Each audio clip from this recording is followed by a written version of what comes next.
miejscy. Tak za każdym razem mam wrażenie, że ubywa.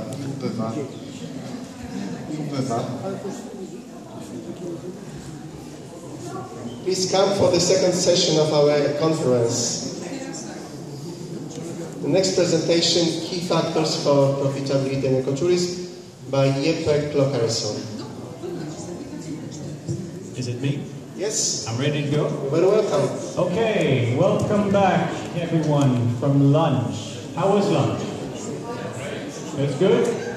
Excellent. I realized that I've probably been given the best slot of the day. This is the last presentation sort of in the day. It's just after lunch. The sun is shining outside. It's beautiful weather. But you're stuck with me right here. So just make sure to enjoy it. First of all, I'd like to say that I'm very grateful to have been invited to come here to share my experiences and perhaps try to make some sort of meaning out of the word profitability in ecotourism. Just to sort of introduce myself, my name is Jeppe Klockareson. I run a company called Fair Travel in Sweden, which is a consultancy business focusing on responsible tourism and sustainable tourism development. And I'm also on the board of the Swedish Ecotourism Society. I'm not, as you can see, an academic product. I don't have any education whatsoever within sustainability, but I am passionate about it, and I try to take in as much as possible from all the travel that I'm doing around the world. And I should perhaps also say that when it comes to profitability here, I'm sort of looking at ecotourism, but I'm also talking a bit about sustainable tourism, but I'm trying not to get into the whole definition part, because I think that we've covered all of that by now. Iva, is the live stream going? Excellent, good. So, should we perhaps get started? I'm going to start off by showing some pictures, some photos, so please take them in.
Now,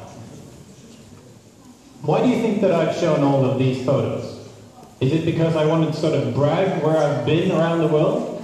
Is it perhaps to try to tell you that I'm a great photographer? No, that's not really it. That's not it. What do you think? Competition, yes. These are excellent places to go and visit when it comes to ecotourism around the world. But none of these places actually come from Europe. None of them are. So the question is, how can we compete with these places? Do we here in Europe have anything to challenge these places with? Because if you ask me, I would say that every place around the world is unique and has something to offer. I think it's down to our set of mind that we somehow think that we don't have anything to compete with. We do have that. Let's look at some more photos. These are from Europe, and this is from Svalbard and Norway. This is one of the best experiences that I've had, going mushing with dogs in the Arctic environment. It's a beautiful experience. Yes, it might not be hot, you might not get a sunburn or a good tan, you're getting really cold, but it's an amazing experience. And also, the Aurora Borealis. This is from Lapland in Sweden. This is also something unique.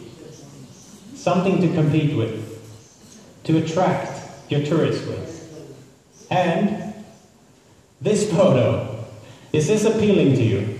Does this look like I'm having a good time? I actually am. I'm really enjoying it. This is from a place called Bergslagen, which is just about 2 hours away from Stockholm in Sweden. It's at the at the start of October. We're standing in a bog. And as you can see from the photo, it's cold, it's wet, it's raining, but we're looking for something. Does anyone want to guess what it is that we're looking for?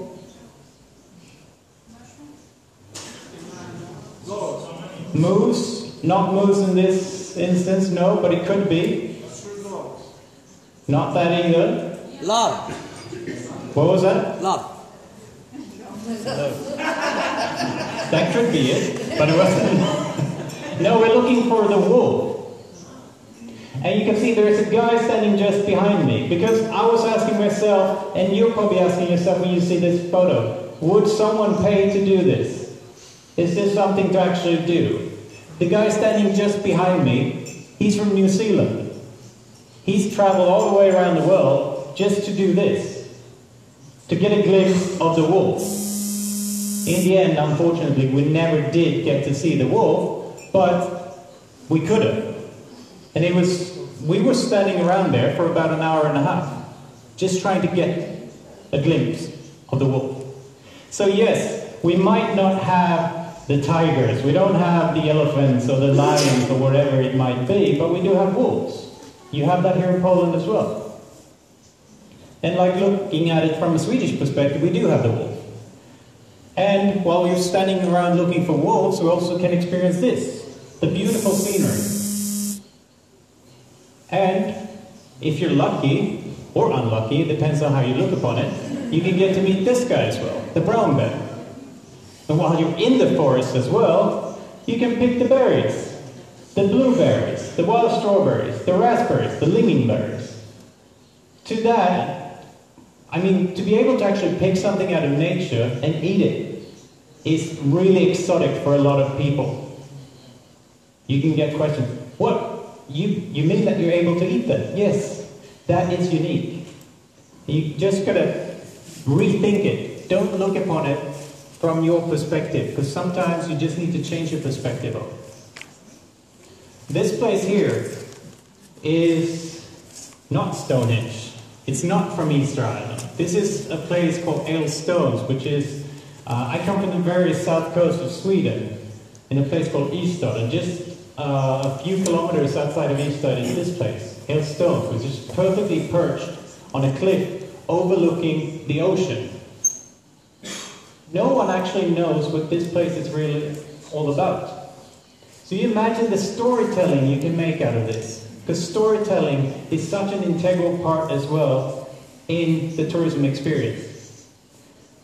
And I never realized that this place was around. I grew up in this place. I saw it. I never paid much attention to it. But after I've been traveling around the world and I came back home, I all of a sudden noticed this place, because it had opened up my mind. So that's what we need to do. Because, yes, does anyone want to pay to see these things? Yes, they do.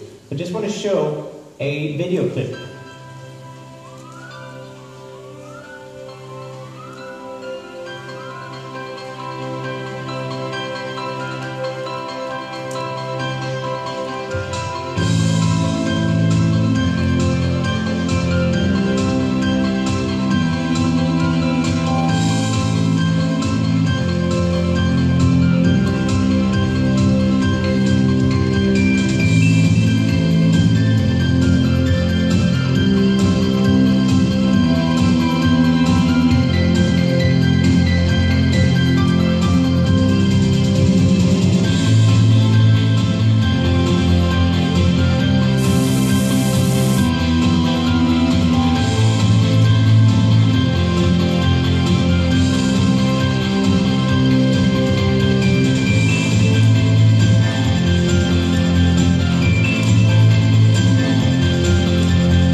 Yes, as you can see, this was a promotional video from one of the most successful ecotourism operators in Sweden, called Wild Sweden. I'm going to get back to that and that company a bit later. But yes, there is definitely a demand for these kind of products, and it does attract interest from people from around the world. But let's get back to the main question, profitability. What does that actually mean? Is it all about money? Does profitability just mean that we need to make money? I'm throwing it out there to you. No, it doesn't. What does it also require? What does it more involve? Well, you get all kinds of rewards. I mean, you get a different lifestyle. You get to do what you want to do. You make friends traveling around the world. You have fun. You have freedom. And if money comes with it, I wouldn't turn my head. Here, you take over. No, you're right. Money is definitely not all that matters, but money is an integral part, because we cannot pay our bills with having fun, for instance. Yes, as long as we make money out of having fun, then so be it. But yes, I would say that there are three areas which we can sort of divide it into when it comes to profitability. We're talking about financial profitability. When we talk about the social cultural profitability, and also the environment and the biodiversity.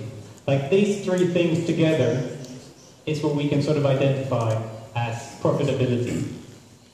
Now, we talked about some P's before. We mentioned 5 P's and so forth. But it brings me to the question, does everyone know what sustainability means? I said before, I'm not going to go into that, but I just want to sort of reflect a bit on it, because profitability and sustainability actually walk hand in hand. I talked about 5 P's before. I'm going to mention 3 P's. The people, the planet, and the profit. This is basically the shorthand version of what sustainability is all about. And if we look on those 3 things that we talked about before, we talked about the financial aspects. Yes, it might go into the profitability part. And we talked about the social cultural part, which goes into the people part. And biodiversity and environment goes into the planet part. All these 3 things, you need to work with all of these 3 things in order to be sustainable. And that's why I'm going to say that sustainability and profitability is actually the same thing. That's my take on it. So, it's one thing to just talk about this. But we must show that there are actually some companies that are doing something, and what is it that they're doing that becomes an inspiration and best practice share. And as I said, I'm sort of trying to use a global perspective on things, because I think when we talk about tourism, it is a global phenomenon. We can learn so much from different parts of the world. So, I mentioned here completion instead of competition.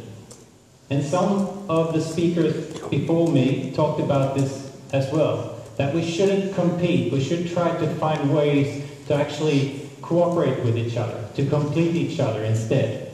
And I'm using an example here from Guyana in the northeastern part of South America.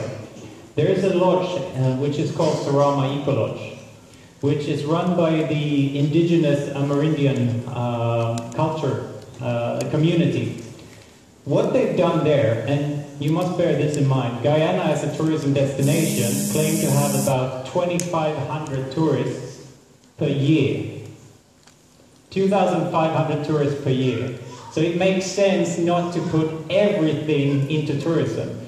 But tourism is a tool which they can use to sort of get the profitabilities in terms of social cultural aspects and sustaining biodiversity and environment and so forth. And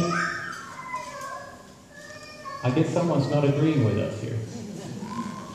But we'll move on. But yes, this is a community ownership. They own this lodge together. They make the decisions together. And they're not only employed in this lodge, which means that they will not just rely on tourism as an income. They still work with the fishing, they still work with the farming and so forth, so it's like on a rotation basis, which means that they're not reliant on tourism only, but they use the tourism income in order to build schools and so forth, to create a better opportunity for the community. And cross-border partnerships.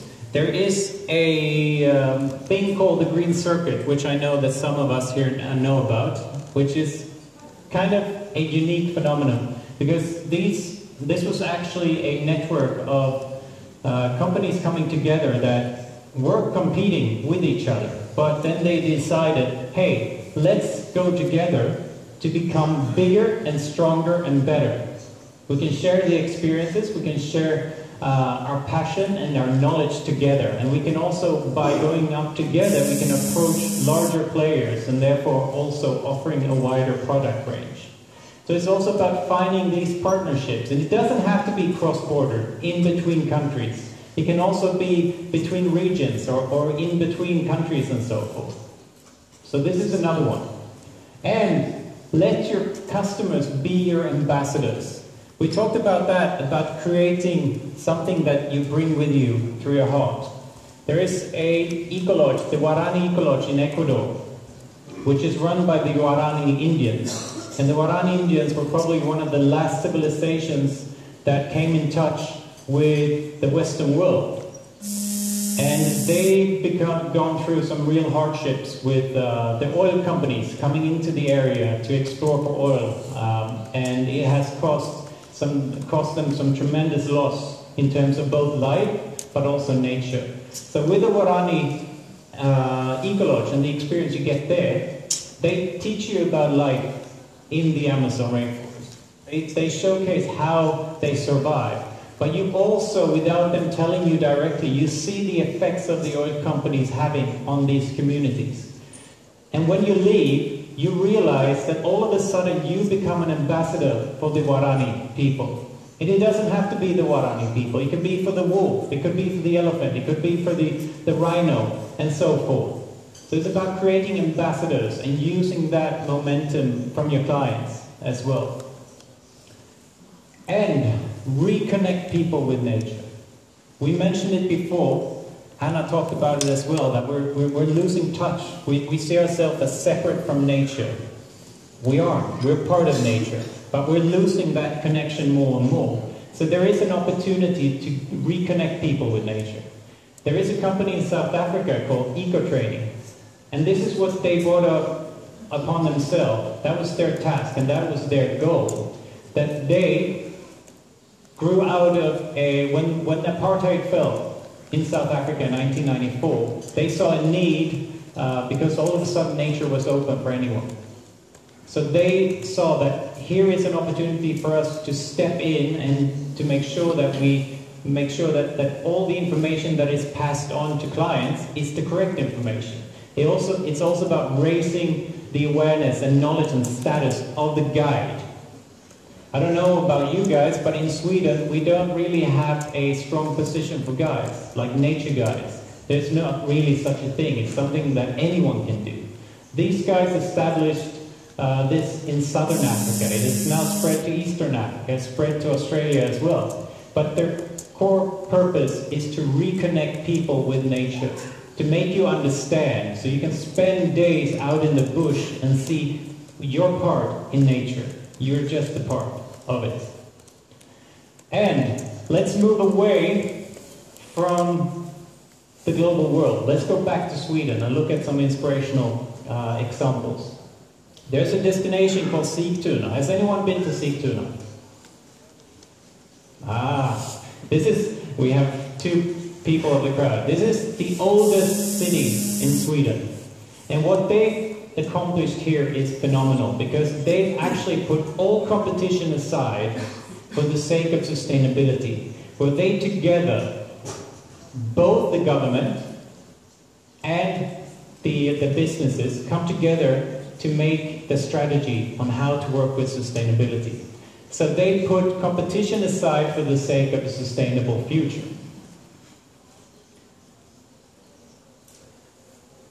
And yes, in order for tourism and sustainability to become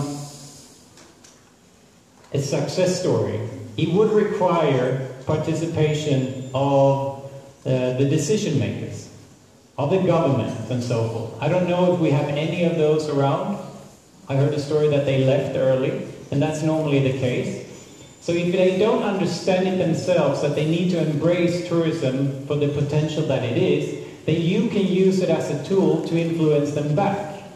And that's what this company called Kullabergsguiderna. Kullaberg is actually a nature reserve in the northwestern part of Scania, which is the southernmost region of Sweden. They were actually awarded the Ecotourism Operator of the Year last year, because what they've done is that they influenced the local authorities by showcasing that by working with us, we can raise the experience level of visiting this nature reserve. They've also got a lot of attention through their porpoise safaris. And a lot of people would ask themselves, hold on, do we have some sort of whale creature swimming around in our waters outside of Sweden? Yes, we do. No one knew about that. And this is an endangered species. So they're offering porpoise safaris to raise that awareness as well. And they work together with scientists as well. And also when it comes to transportation, public transportation, they managed to influence the authorities as well to stretch the communication in terms of transportation. So you can actually go by public transport to visit this nature reserve, which is a problem in general in Sweden, that we don't have the public transport taking you up to these experiences. So this is also a case where you can use tourism as a tool to influence the authorities around. And let's come back to Wild Sweden. You can also be a pioneer in tourism. It's about doing it. It's not about sitting back and just waiting for things to happen. When it comes to Wild Sweden, which I would say is one of the most successful ecotourism operators in Sweden, they started out because they realized that there were actually no professional wild operators that sort of showcased the Swedish wildlife. There was none. The guy who founded it, he went up to the tourism information board in his city where he lived and said, look, I want to go out and watch moose. What do you have to offer? If you want to see moose, you got to go to the zoo in Stockholm. That's the tourism information center that gave him that advice. So what he did, he started up this company, taking people to watch the moose and to also listen to wolf howling. And from then on, it has just continued. The momentum has gone because he just said, no, I'm just going to do it. I'm just going to do it. There is a need for this. So he started up, and all of a sudden he got the attention, not from within Sweden, but from abroad. People wanted to come to see moose, wolves, lynx, and so forth. So also, this is in a very rural area of Sweden, whereby they're cooperating with the guest houses, with the small hotels, and so forth, in order to actually make sure that the local community is actually benefiting from having tourists in the area. And what actually attracts tourists there is the wildlife. And we have a situation with a wolf in Sweden, which is quite ugly. I'm not going to get into that. But here is an example where you can showcase for the local community that the wolf is more worth to you alive than dead. So this is also an inspiration to use. And we're going to listen here to Marcus. I work as a nature guide.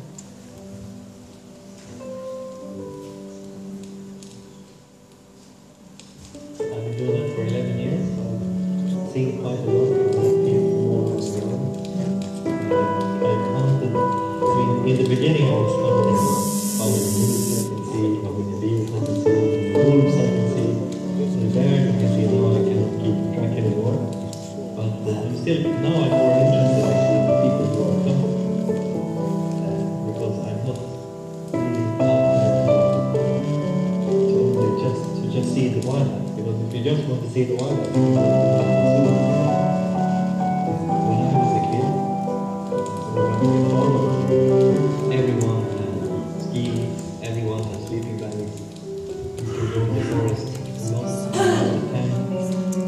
spending a lot of time outdoors. And now we see more and more people live in the city. People have more and more money to spend, but they don't usually have all the equipment and all the knowledge to be out in nature. So I think I'm just guessing that maybe 50 years ago, people would pay the guide to find the routes. They would just spend a week out and try to find it themselves. And one way, some people call it what I do, it's luxury. We have an economic magazine. Last week we had a visit from a magazine called Luxury Magazine. And why do you come to our doors? We sleep in the forest, we look for beers, we eat around the campfire. It's not luxury, isn't it? Yeah, this is luxury for people. Because people are in the big cities, in Amsterdam, in Rotterdam, in London, and if they come out to enjoy it, to sit under the stars, over a fire, they have a guide who take care of them, show them the wild animals, they get some nice photos, or they get some nice photos to go on the black and white. So it seems like. And some friends of mine say that in the future, wilderness will be the biggest in the world.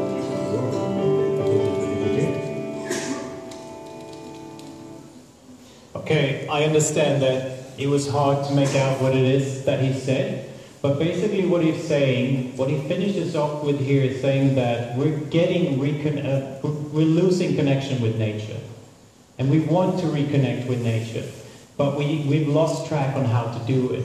Hence the fact that it's appealing to us to seek these wilderness experiences where we require a guide to take us out, to showcase what it's all about. And he also talks about how it is a luxury to get out into nature, to have this simple life about not having this luxurious bed, this comfortable bed, but sitting around the campfire, eating food that is being prepared by the campfire. Once again, we're coming back to the campfire that we talked about before. But it is a luxury. Perhaps it is time that we need to redefine this thing called luxury as well. But yes, there is definitely a demand to go back into nature. And that is something that we should listen to and we should answer to. Which brings me back to Sweden. Nature as a unique selling point. How many of you have been to Sweden here?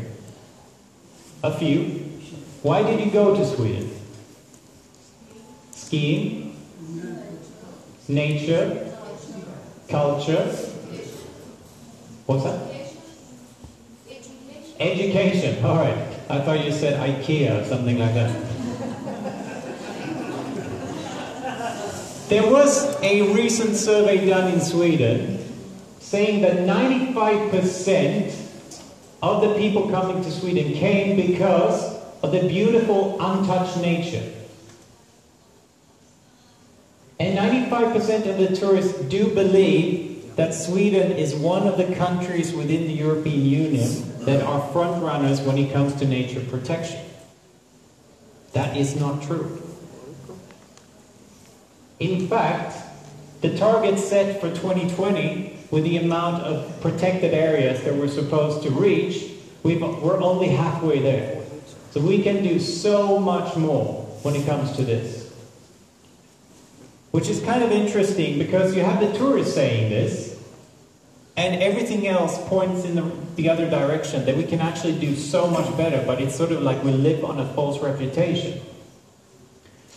And also when we look at the export value of tourism, tourism actually has a higher export value than the mining industry and the food industry together. And what's also interesting when it comes to this is that it's only export industry that brings in VAT to the government. So with all of this pointing in that direction, do we have a clear strategy? No, we don't. There's actually no clear strategy when it comes to nature-based tourism or ecotourism. There's no sustainable tourism strategy either in Sweden.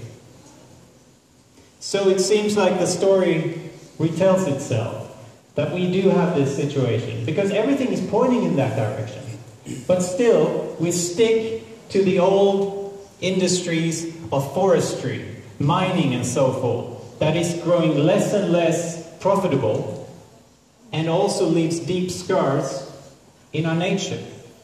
Question is why? When we should actually follow the inspirational destinations, and these are just a few, but the Costa Rica, the Namibia, Ecuador, Bhutan, New Zealand and so forth.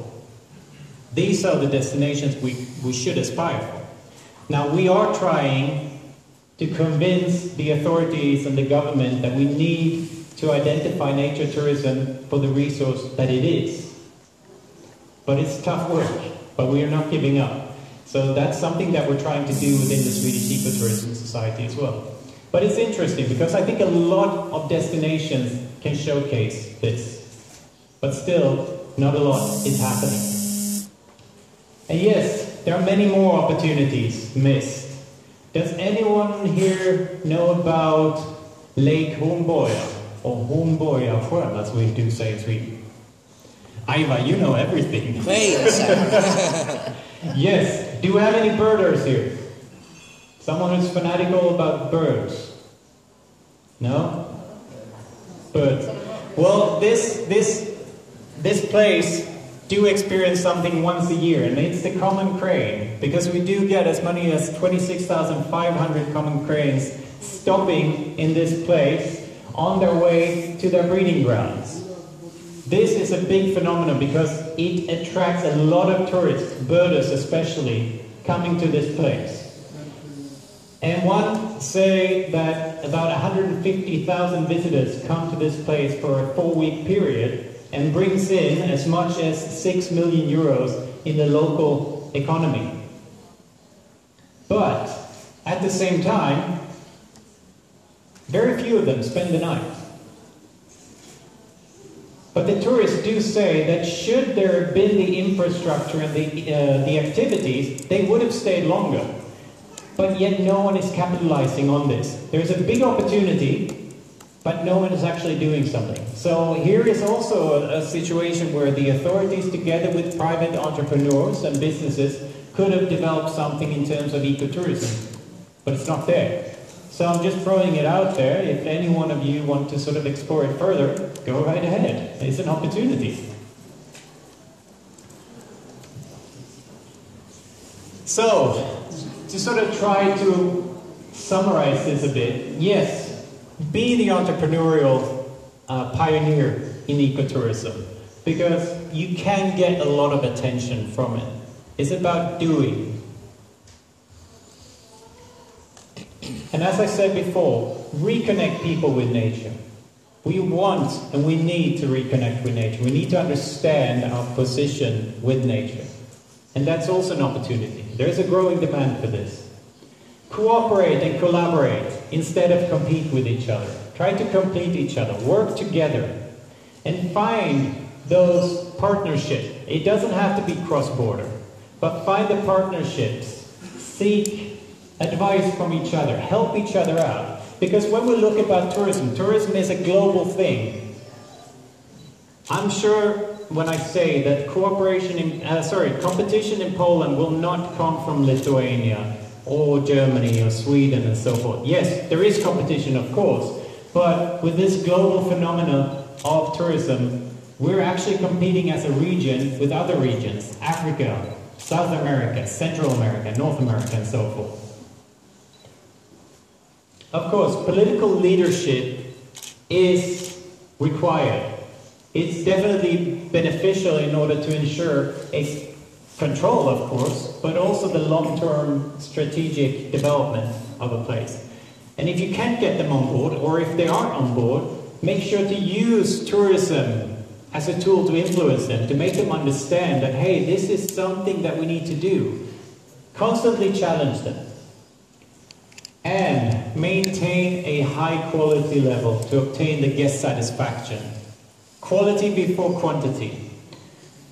I spoke with an operator in Sweden, quite a successful one, not that long ago, because I've seen that I hadn't heard from him in a while. So I called him up and I asked him, look, what's going on? What's been happening with the company? He said, well, we came to a crossroad and we were thinking to ourselves, should we put more tours on? Or should we in fact just stop for a minute, look at what we're doing, and perhaps just make it better what it is that we're doing? We're doing quite all right already, but this is an opportunity for us to raise the quality level. And I think that's very wise. And it's very healthy to stop for a minute and think about what it is that you're doing with your business. And the guiding experience. I should say this. The guide is probably one of the most important parts in the nature experience. It's really easy for a nature guide to go into the Masai Mara to lead tourists to wildlife because they're everywhere. They will get a great experience from that. But if you take someone, like me for instance, you remember that photo when I was standing around cold, miserable in the bog? If you take someone out into that environment, sit them down and tell them, now we're going to sit here and wait for a wolf, you need to do something more than just sit around and look for the wolf. That's when the nature guide comes into question. Someone who has got the awareness, someone who can tell you all this stuff, the interpretation of the area around you in the meantime. So never forget the importance of the guide. And also, charge what you deserve. Cheapest is never, I'm going to say never, the best option. You often get the question, well, what do you think I should charge for this? You need to make that up yourself. You need to come up with how much that is worth. But because I'm quite sure when you're looking at the international market is not first and foremost looking at the price tag. They're looking for what sort of experience it is that you can provide. And if you're going to work with agents, resellers, then you better take into account that they probably want some sort of commission on it as well. So use that as well. And also, let your customers be your ambassadors, because if you provide them with this great experience, they will also tell the tale for you. And the tale of the Warani, the tale of the wolves, and so forth. And what about this financial crisis that we're facing at the moment? We have a financial crisis of the world. Question is, does people travel at all? Yes, we do. These are figures coming from the UNWTO, which showcase, well, they're figures. It doesn't really say much. But what we can say is that looking back at the past 4 years, everything is increasing. I'm not saying that this is in any way a success story. It's not an indicator of saying that we've gained success. But it shows, exactly as Anna said before, that tourism just keeps growing. We're getting more and more tourists out there. And looking at the growth of people in the world, compared to the international tourism arrivals, we can say that we're 286% more people on this round thing called the globe in 2014 compared to 1950. On the same period, tourism grew by almost 4,500%. And in 1950, less than 1% of the world's population traveled internationally. That figure today is about 15.6%. So tourism keeps growing. We need to control that. But I also must say that when it comes to financial crisis, yes, it does affect things, but we will still keep traveling. So I don't see that it will affect us that much. So, to conclude this, tourism will keep growing, for sure. The challenge lies in controlling and monitoring it. Absolutely. We need to make sure that it is sustainable and profitable. And sustainable tourism is not a niche product. We've talked about this before. I'm not going to go much further into it. But make sure that if you want to work with sustainability, make sure that it's an integral part in your business. It's something that you practice each day. And it's a constant ongoing process. And it requires local collaboration and cooperation. It requires a will to change, that we really want to change, but we need to be able to compromise for the long-term perspective and also be a bit pragmatic. And sustainability is an investment in the heart of the business. And I use this from a good friend of mine, Mr. Gopi, that there is no copyright in responsible tourism. There is only copy left. So share with each other. Best practices, everything. Make sure to do this. And also, sustainability doesn't mean that you can't make profit. It's actually the opposite of it. And that sustainable tourism products does offer a high quality and a more unique experiences, while it also provides a better world for us.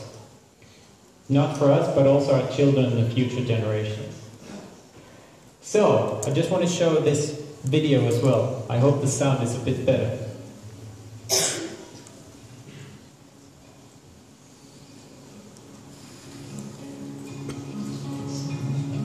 This is the place that I came from.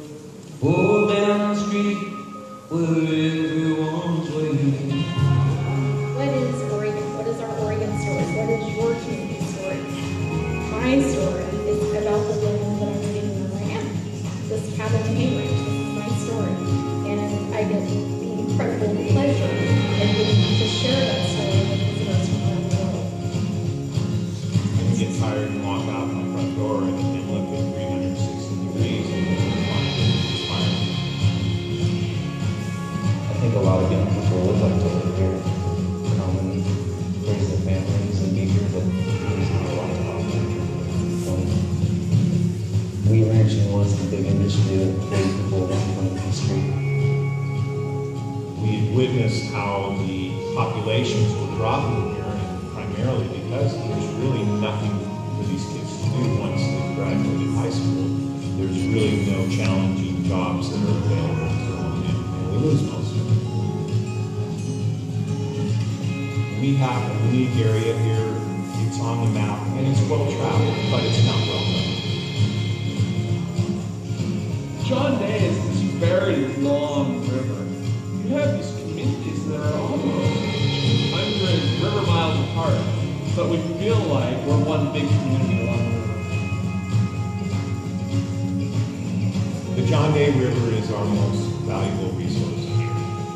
It provides sustenance for crops, for cattle, and right now it's providing economic encouragement because of its resource as a tourist attraction. Tourism to me is a positive thing. I think it's really where the biggest growth is going to be in the next 15 to 20 years. In 2010, Brant, Wheeler, Gillum, and Sherman County tourism-related businesses came together, realizing that there was an incredible opportunity to create the John Deere River Territory as a destination. We applied to Travel Oregon to bring in the Rural Tourism Studio so that we can really merge the vision of the 4 counties into one. It's 4 counties that all run all along the John Deere River, and they pull together now with different things, with brochures, with advertising, with just keeping each other informed, with getting grants for different projects, a website, all that to promote this area. We all work together for one goal, to put this place on the map. The John Deere River Territory brand is about ambassadorship and really ensuring that our communities are prepared to embrace the visitor. From the moment that they arrive in the John Deere River Territory until they leave, you want every part of that to be connected.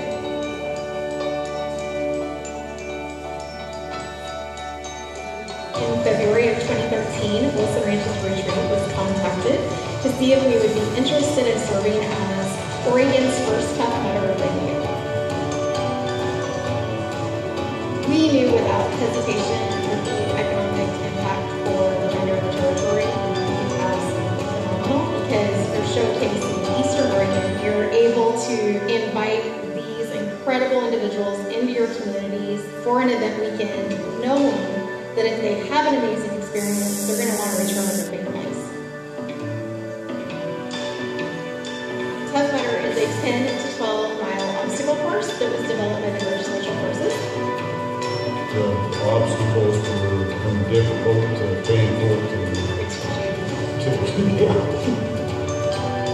they had to go through electrical shock, tunnels with muddy water, bottom water. There was no competition. All the participants helped each other. Tough Mudder Oregon had approximately 5,000 participants and 1,500 spectators. We were overwhelmed when this was, and that was 25 miles away.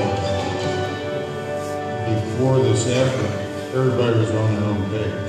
The John Deere River Territory was trying to coordinate so that we're all on the same page. The relationship that the businesses now have, it's not about competition. It's about what we can do to all support each other so that those visitors have an amazing experience and are excited to return. We as Oregonians have such an incredible opportunity to host visitors from around the world into our homes and our lives and what we love. What is your story? What is unique? I encourage tourism because I think when people come out here, they get a new perspective on how things operate and what impact this small community and the river corridor has on the rest of the state. Being out here is a feeling that I can't describe because it's so magical. We're here late summer and it's hard to keep the fish off. It's our joy when people come and see the area because we love to share it and now we also have an income sharing it. Offer honest hospitality. Don't put on airs, just be who you are. It's about creating an environment for movement.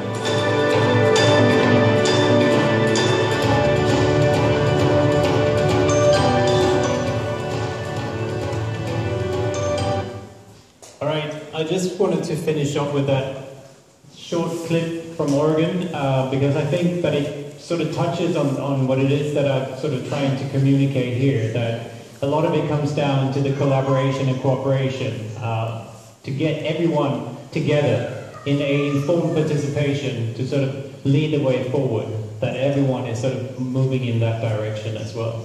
And that is an opportunity for all communities as well, and I think that's what this video showcases. So to summarize it all, I wrote this, which you can also find in the brochure that was put together, but basically I'm saying that you can build a successful and profitable tourism experience in cooperation with the local communities in rural areas without compromising the commitment to sustainable natural resource management and the protection of wildlife.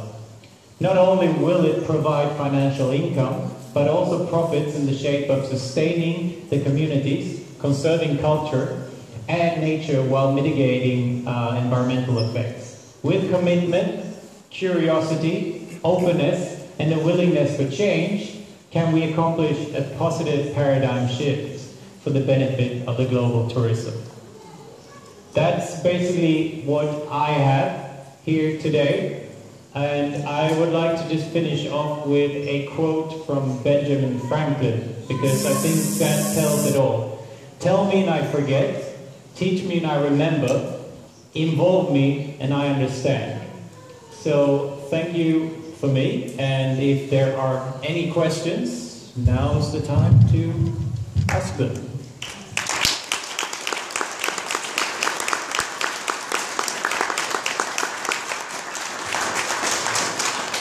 Thank you, Jeppe, very much for such incredible presentation. And it's now time for the questions, please, and discussion. Yes, does it sound?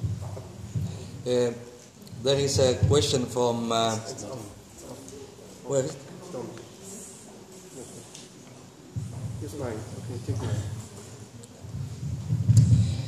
We have a question here coming from USA.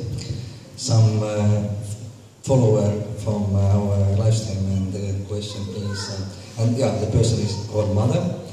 He asks, please paint a broad picture. How aware are Europeans of European ecotourism? Could you please repeat that one more time? How aware are Europeans of European ecotourism? How rare? Aware. Aware. Oh, sorry. How aware? I think we touched on that question before. I think it was Mary who got the question asking something similar.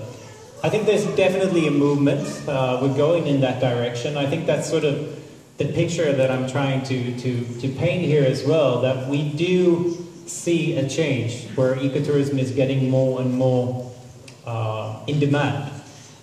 Looking at it from a Swedish perspective, we actually did a question where we asked some of the operators just to get an idea of who the audience was. And like when it comes down to their clients. And they say that about 50% of the clients that they do get come from within Sweden. They're like the domestic tourists, while 50% comes from abroad. That doesn't necessarily paint the answer to the question here, but a lot of the travelers that do come from, say, Sweden, they aren't necessarily there because they're active ecotourists. It's more like they heard about this and they want a nature experience. I also think that it's hard to answer that question because it comes down to that not all know what ecotourism is about, but they seek to get back into nature. So I probably haven't answered that question very well, and I'm sorry for that, but I think it's hard to find the full answer to it. But yes, there's definitely a growing demand in it. Thank you. He will read that tweet.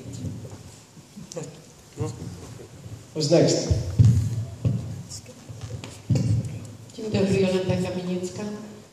Proszę Państwa, trudno jest odpowiedzieć na to pytanie, ponieważ nie ma badań świadomości ekologicznej robionej na takiej reprezentacyjnej grupie, jaką są nawet uczestnicy ruchu turystycznego w tak zwanej turystyce przyrodniczej. Bo gdybyśmy chcieli odpowiedzieć na to pytanie, problem z tłumaczeniem? Once more? Trudno jest odpowiedzieć na to pytanie, ponieważ nie ma badań świadomości ekologicznej turystów. W Polsce robimy badania świadomości ekologicznej obywateli, natomiast również nie pytamy w tych badaniach ani obywateli jako turystów, ani o ich turystyczne wybory. Na ile one są świadome, nie jesteśmy w stanie ocenić. Kiedy prowadziłam takie krótkie bardzo badania na temat świadomości ekologicznej dotyczącej obszarów Natury 2000, mogę tylko powiedzieć jedno. Turyści nie boją się obszarów chronionych, nie boją się działań na rzecz ochrony przyrody, chcą, żeby była ochrona środowiska jak najbardziej wdrażana i do turystyki i oczekują od branży turystycznej, od organizatorów turystyki, jak gdyby większego zaangażowania się w ochronę o tyle środowiska, o ile wiąże się ona z ochroną walorów przyrodniczych, tych, które mają znaczenie jako atrakcyjność turystyczna regionów. Ponieważ mają ci, którzy jadą rzeczywiście po autentyczny kontakt z przyrodą, świadomość, że przyroda ginie i boją się o to, że te walory turystyczne będą ginęły. I rzeczywiście kiedyś już dawniej robiliśmy taki bilans w Instytucie Gospodarki Przestrzennej, na ile... No nie ja. Przepraszam, na ile nam przyrasta czy ubywa przestrzeni turystycznej i odnotowaliśmy taki paradoks, że przestrzeni turystycznej jak gdyby na świecie przybywa, bo jesteśmy w stanie dotrzeć do środka dżungli, na szczyty najwyższych gór, takimi czy innymi metodami, co nie wiem, czy koniecznie chcemy, żeby tam każdy dotarł. No ale docieramy, natomiast to wcale nie oznacza, że nam przestrzeni tej najbardziej atrakcyjnej przyrodniczo przybywa, bo z kolei dewastujemy ją. Także mamy tutaj jakiś naturalny może jednak konflikt, wynikający nawet z takich procesów, na które sami jak gdyby sobie zapracowaliśmy. Dziękuję.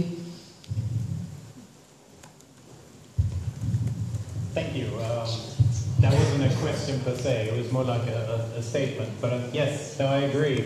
And I just to sort of reconnect back to that question, I also think that probably why it's a bit hard to answer that question is also, you saw the article that I referred to when it came to visitors coming to Sweden, where a big majority of the people going there came because of the untouched nature.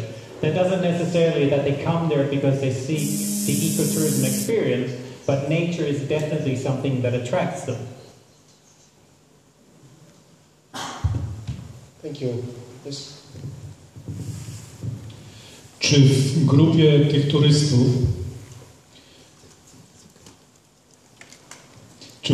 turystów odwiedzających Szwecję po to, aby zapoznać się z tymi walorami przyrodniczymi, obserwuje się trend turystyki aktywnej? Just to answer that question, the study was done by the Swedish WWF, and they haven't really asked those kind of questions. I can't really answer that as well, unfortunately.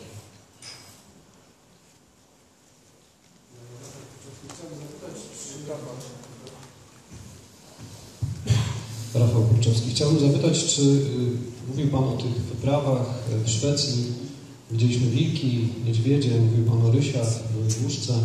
Czy ktoś prowadzi też badania dotyczące wpływu tej turystyki na środowisko przyrodnicze, czyli również na te gatunki? Bo jest pewien problem z prezentacją gatunków, mamy to też w Polsce niestety, które są, no na przykład tak jak wilk, antropofobiczne, czyli bojące się człowieka. I pojawia się też pytanie, czy ten wpływ jednak, no właśnie, jest, jeśli jest to jaki, a co za tym idzie, mówił Pan też o roli przewodnika, z czym się absolutnie zgadzam, niezwykle istotnej, podstawowej wręcz. Trochę ciągle mało jest chyba zoologów, przyrodników w ogóle, biologów w turystyce, to jest taki brak chyba, nie tylko pewnie w Polsce, jak widzę. Ale czy ci przewodnicy, o których Pan mówił, w Szwecji na przykład, czy to są osoby w jakiś sposób też podlegające, nie wiem, jakiejś certyfikacji, czy oni są przygotowani do tego prowadzenia zawodu, jakie jest ich przygotowanie i też co za tym idzie, czy są w stanie niwelować ten wpływ, czy w ogóle myślą o nim, czy to jest taki trend, jaki obserwujemy, że chcemy tę naturę oglądać, jest nam ona jakby coraz bliższa, czujemy tę potrzebę. No ale pytanie, co jest z tej drugiej strony, czy to tylko nasza zachcianka i to, że chcemy zobaczyć tego wilka nie na filmie przyrodniczym, tylko oko w oko, bo to wielkie przeżycie. No właśnie, ale co dalej? Czy my jesteśmy naprawdę zrównoważeni? Innymi słowy. Very good question, indeed. And I think now you need to make sure that I answer all part of that, but you started off by asking what sort of impact it does have on the wolf itself. First and foremost, I would say that the impact on the wolf in Sweden is big in general, as the development in terms we have of industry, communities and so forth, we're pushing the wolf further and further away, which in the end means that the wolf has nowhere else to go, which means that they come into the communities and they create havoc, and that's the situation that it does have. So by bringing tourists into the area doesn't mean that we're going into areas where people aren't used to be. So I would say that wolves in general in Sweden are quite used to having people around. When it comes to the guide and the experience and certification, there is no such thing as a nature guide certification thing going on in Sweden, which I do see as a problem. And I think there's a lot more destinations around the world which don't have that. I think in general it's an issue because we need to raise the level and the status of the nature guide. Are they trained to be, or should they be allowed to be there? It's a complex question to answer. On the opposite, the flip side of that is that in Sweden we have something which is called allemansrätten, which is a freedom to roam, where you as a person, you're allowed to go into nature and spend your time there freely. It's not supervised. So with guides coming in there with the best purpose of providing knowledge and information about the wolves, trying to raise the awareness levels, I would say that it's positive that we actually do this because we need to change the mindset of people. Why do people go into nature? To learn more about the wolf. I think it's different, but I think that the wolf in itself is quite a mythical creature. We've heard so many stories about it, but we know so very, very little about it.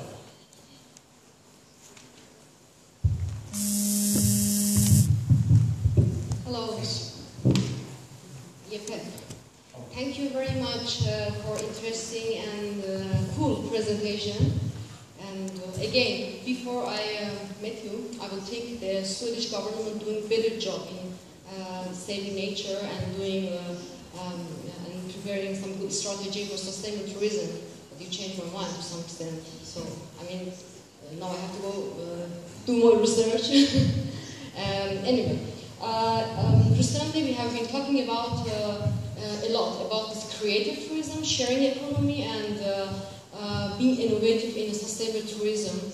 And we have been bringing like these terms into sustainable tourism and ecotourism, like because lots of people now they want to feel a sense of well-being and they want to do things with local communities. My question is, do you have such examples in Sweden? Like for example, like Swedish local travelers or travelers from around the world? I use the word traveler, not tourist, because traveler, they want to do more. They want to discover more and they want to be involved in sustainable tourism process, and they just go stay with local communities and they do with them, they cook with them. It can be all kind of, or for example, learn new skills. Especially this has been happening like a lot in Barcelona. It's not about, maybe you can say about sustainable tourism, but it's not about ecotourism in Barcelona.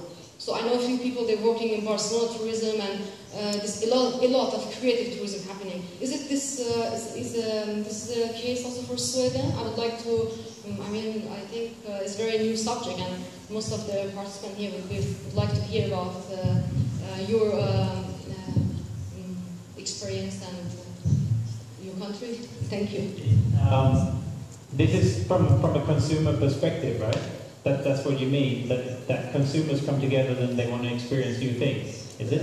Well, like for example, I'm a traveler and I want to more than just be tourist. I want to be a traveler, real traveler, and I want to learn something. This is about coach sharing is totally different, but a lot of people these days they're searching for to give back to society as well. This is like kind of a new movement. I think it's better than the concept is going on in Europe. It's better than even the sustainable ecotourism.